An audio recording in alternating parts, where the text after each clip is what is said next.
Personne n'a jamais vu ces images tournées en 1999 à l'Élysée-Montmartre à Paris. Ce soir-là, Bowie se souvient qu'en 1966, il était passé incognito au Golf Drouot et cela donnait envie de rejouer certaines vieilleries. Quelques mois après, il s'enferme à New York en studio avec une guitare jouée.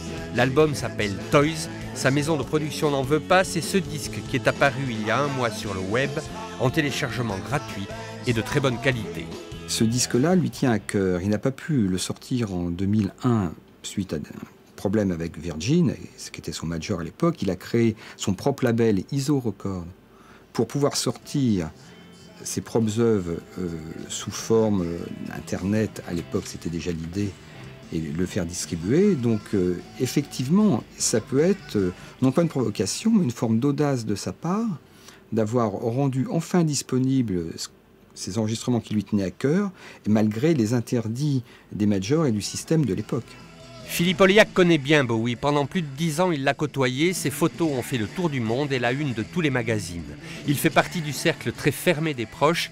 Il a chez lui quelques archives inédites qui feraient pâlir d'envie bon nombre d'éditeurs.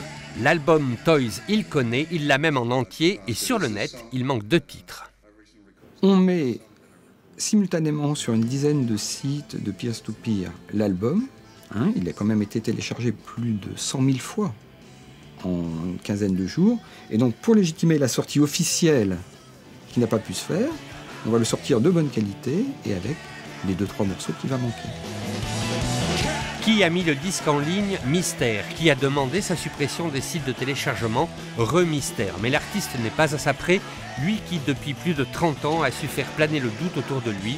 À défaut d'être une vraie nouveauté, Toys s'approche pourtant de ce qu'on pourrait considérer comme un nouvel album de Bowie qui n'avait rien publié depuis 8 ans.